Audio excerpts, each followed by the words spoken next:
محمد رضوان اسلام آباد سے پوچھتے ہیں، کسی شخص کو پیشاب کے قطروں کے گرنے کی بیماری ہو تو وہ نماز کیسے ادا کرے؟ تفصیل سے جواب مرحمت فرمائیں۔ جس شخص کو پیشاب کے قطرے آتے ہوں، پیشاب کرنے سے پہلے یا پیشاب کرنے کے بعد آتے ہوں تو یہ بیماری ہے۔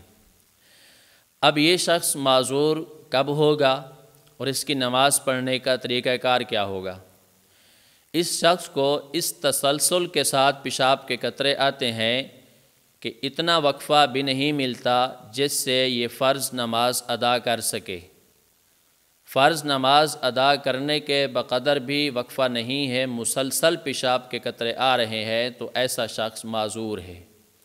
اب اس کے لیے حکم یہ ہے کہ ہر نماز کے وقت کے لیے یہ وضو کرے، اس وقت کے اندر فرضی نماز جو وقتی نماز ہے وہ بھی پڑھے، اس کے علاوہ اگر کوئی اس کا فرض قضا ہو گیا تھا اس کی قضا بھی کر سکتا ہے، اس وقت کے اندر ذکر و اذکار قرآن کریم کی تلاوت بھی کر سکتا ہے۔ جب وقت ختم ہو جائے گا تو اس کا وضو خود بخود ٹوٹ جائے گا۔ البتہ یہاں اس وقت کے اندر وضو کے ٹوٹنے کا کوئی اور سبب نہ پایا جائے۔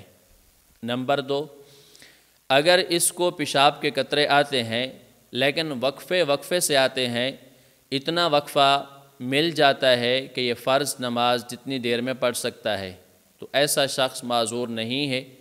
اب اس کے لیے حکم یہ ہے کہ یہ پیشاب کرنے کے بعد اطمینان کر لیں کہ اب اس کے قطرے آنا رک گئے ہیں، اس کے بعد یہ دوبارہ وضو کرے اور وضو کرنے کے بعد یہ نماز کو پڑھ سکتا ہے۔ اگر اس دوران اس کے پیشاب کے قطرے نکل گئے تو اس کا وضو ٹوٹ جائے گا، یہ بندہ معذور بھی نہیں ہے، اس کو دوبارہ وضو کر کے نماز پڑھنی پڑے گی۔ نمبر 3، کپڑوں کا معاملہ ہے، اس کے اندر بھی 2 صورتیں ہیں۔ پہلی صورت یہ ہے کہ اس کو اتنا وقفہ نہیں ملتا جتنے وقت میں یہ فرض نماز ادا کر سکتا ہے، بلکہ تسلسل کے ساتھ پیشاب کے قطرے آ رہے ہیں، تو اب یہ بندہ معذور ہے۔ اس کپڑوں کو دھونے کی بھی ضرورت نہیں، بغیر دھوئے ہوئے کپڑوں کے ساتھ یہ نماز پڑھ سکتا ہے۔ لیکن اگر ایسا ہو کہ پیشاب کے قطرے وقفے سے آتے ہیں اور کپڑوں کو پیشاب لگ جائے تو اب کپڑے دھونا بھی واجب اور ضروری ہے، لیکن شرط یہ ہے کہ ان کی مقدار 1 درہم سے زیادہ ہو۔